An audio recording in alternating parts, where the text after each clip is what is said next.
Good morning mga kabakyard. Andito kami sa likuran naming bahay. Dito yung mga halaman na pwedeng kainin mga manok. Mga kabakyard, punta kami sa likuran namin ng lagayan ng manok para manguha kami ng kangkong at iba pang halaman. So tuturuan ko ngayon si Adi na manguha ng kangkong or mga ngangkong. So we feed malunggay.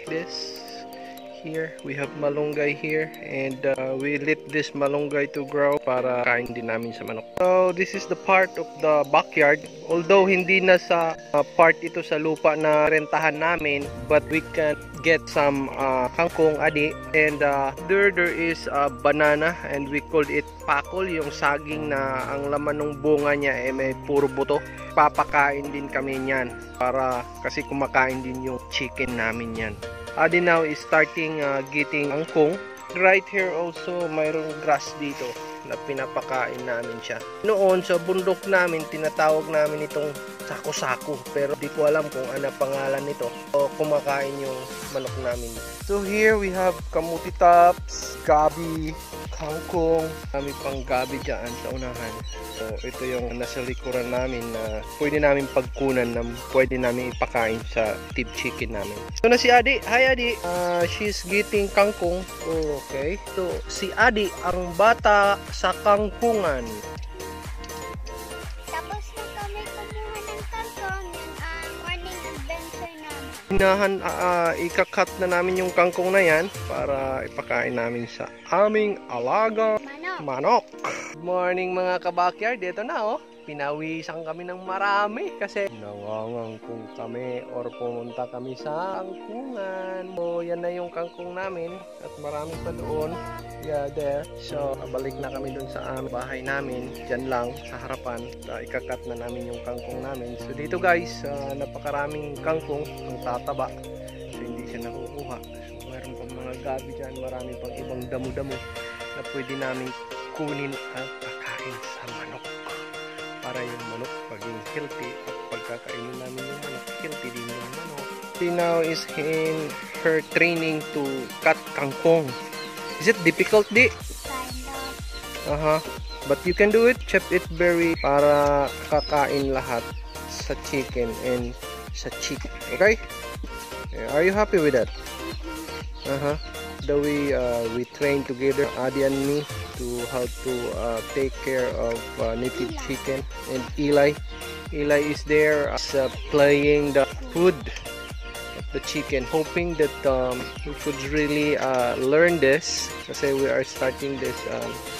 We use a native chicken kasi para di masyado expensive yung materials namin. Kasi nakikita namin na marami talaga dapat namin malaman. Kasi yung mga manok, iba-iba yung mga characteristics nila. Like yung mga mother chicken, iba yung karakter nila. May iba na matapang, nanunuka ng kanilang sisiw. So, yun. Part yun ng nalalaman namin. Are you going to feed your chicken later? Okay. So, watch your hen. Baka masama sa pagkat, papakain natin tuluyan sa chicken pati daliri mo. Walang school, so ayan si Adi, napakinabangan na ng kanyang daddy. Good afternoon. This afternoon we're going to feed chicken and chicks. Nangangkong kami kanina, so ito na yung mga chinap naming kangkong. Chinap naming kangkong, so imimix na natin with feeds. Dry lang po yung kamix. Pakain namin sa dry para hindi messy yung kainan. Mga kabakyard, ito yung likuran ng bahay namin. Medyo may swamp, may kangkungan. So hindi na namin struggle yung pagkuha ng mga kangkong para ipakain sa chicken namin. So this afternoon, numpisahan na namin yung pagpakain ulit. Hey, are you ready? Okay, put it now into the feeding. Sorry. Okay, you make it slowly. Ayusin mo yung paglagay para hindi matapon. Hi Eli, what is that, Eli? Nothing. Why you are bringing that stone? Oh no! Maigo ang chicken. Maigo ang atong chick. Mamatay. This afternoon guys, we are feeding our chicken. So I train Adi and Eli to here and give food to our chick and chicken. I'm training them, no?